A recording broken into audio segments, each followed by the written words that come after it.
Welcome to Business Nigeria, where we bring you latest happenings and in-depth analysis in the world of business across the nation. I am Yemisi Landre Idowu. The Organization of the Petroleum Exporting Countries, OPEC, is close to clinching a deal to limit oil output. On Wednesday, Saudi Energy Minister Khalid Al-Falih said Riyadh was prepared to accept a big hit on its own production and agreed to arch rival Iran freezing output at pre-sanctions levels. The comments could be seen as a compromise by Riyadh, which in recent weeks insisted that Iran fully participate in any cut. Falih also said OPEC was focusing on reducing output to a ceiling of 32.5 million barrels per day and hoped Russia and other non-OPEC members would contribute a cut of another 0.6 million barrels per day. But he added that even if OPEC failed to reach a deal, the market would slowly recover.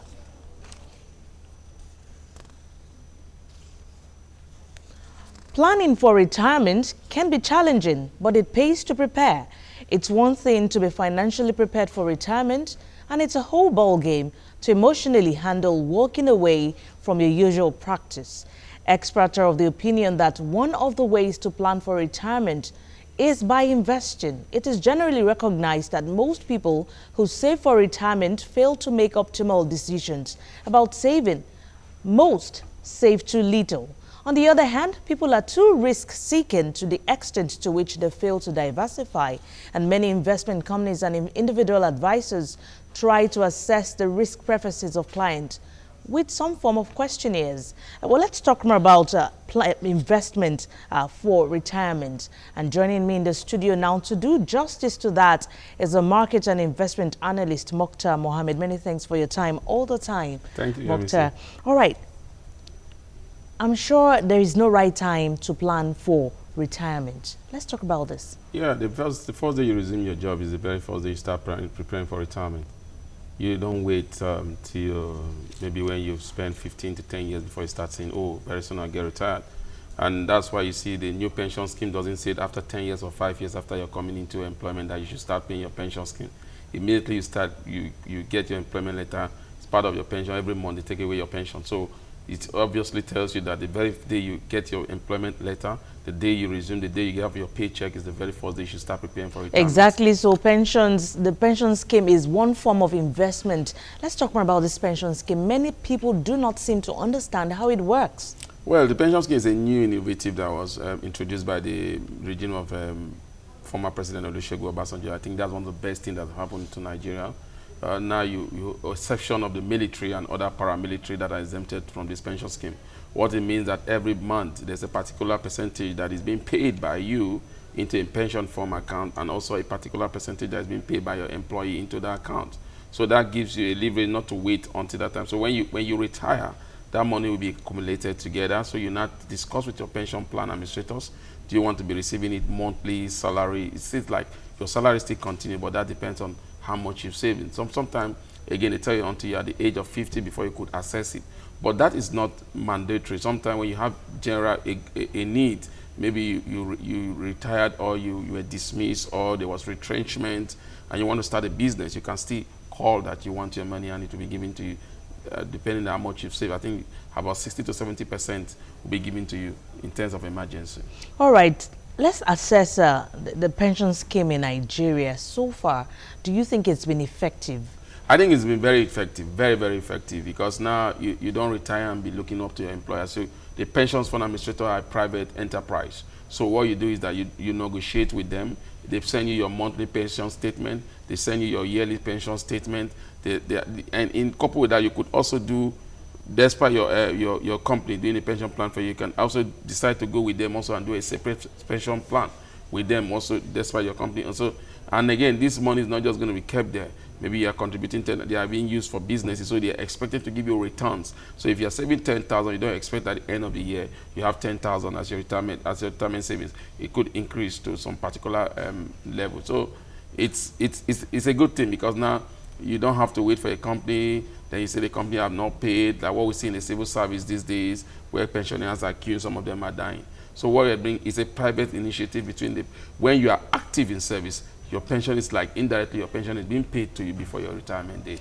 Okay, Mokhtar, before we talk about members switching investment funds over time and all that, I'm sure there must be other forms of investment aside pension. How can you plan, aside pension now, what other investments do you think individuals can actually go into? You see, in a country like ours, we don't have so much investment instrument, because some other countries will have a lot of investment instrument. But Nigeria, we have most of our investment instrument are like mutual fund, then the equity market, treasury bill, or savings account, or then you have fixed deposits. Those are part of our investment strategy. But now, like you said in the introduction of the program, it has to do about your risks and at the age limit. So what I tell people, if you're very young, you could take some calculated risks, you can take some risks, but they come to an age whereby your risks will be minimal. So some of those times they tell you to, most of the pension fund mutual fund have what they call passive form, aggressive form, growth fund. So for the aggressive form are for those that can take risks. For the growth form are for those like, you don't want to take big risks. Then the other ones are for people that are passive form, like you have retired already, you're just putting your money just to get a little bit of return. You don't want to lose your money. So it depends on your risk level and when you go into it. But now when you look at it, at the ultimate run of it, we'll be able to see over time, over years, over the equity market has always surpassed, for the long term, I've always surpassed whatever investment you have made. And then you have to look at the liquidity level when you need your money. What the equity that you are into could not easily give you your money. And remember, in the equity market also, when you have some of these shares, they still pay dividend, which is yearly, and then you could still have capital appreciation. So those are part of passive income that you get from your investment in some of these instruments. All right, let's look at what is the likelihood of pension scheme members switching investment funds over time? No, it's up to you, but you know the pension scheme is being operated by constitution. I mean, it has a rule and regulation that they have to follow. A certain percentage of the amount will be invested in equity. A certain percentage of the amount will be invested. So the government put it in such a way that they don't just carelessly invest your money anyhow, and then the pensioners will not be able to access their money, or their money gets missing. Okay. So they are very careful. There's a legislation on what particular amount can be put in the equity market, particular amount that can be put in treasury bills, particular amount that can be put in real estate. As it stands now, most of the pension fund administrators are actually investing in safer windows like the government. But that calls to question, really, because many people are not actually aware how their funds are being expended. Well, that's why it's always advisable, whatever pension scheme you have, you could still go to your pension administrators. You could talk to them one-on-one, tell them, do you want to do an aggressive growth? Do you want them to put all your money into equity?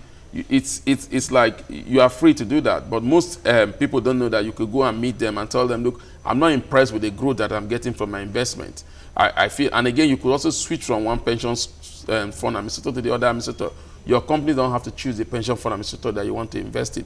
And again, if you leave a particular company, maybe you leave a particular company, you can still move your pension fund to the new company. So it's flexible, but people don't know. People just feel that, oh, we just have to be there. And some of them just collect their statement of account every month. They don't go through it. They don't see how much is my company putting in, how much am I putting in, how much return have I made. If I've done this, will I have a better return? So it's an individual thing. And again, some of these pension funds to have these investment advisors that are linked to most of all these their customers, but most people don't take advantage of them. All right, would like to know who actually, you said it's an individual thing, but it should be a two-way thing, really, because these pension administrators also have to go all the way out to create that awareness for individuals who don't know. But let's talk more about that after the break. And of course, looking at all these other forms of investment you have actually talked about, the mutual, the equity, and of course the pensions. Are you watching Business Nigeria? When we come back, we'll talk more about investment for retirement.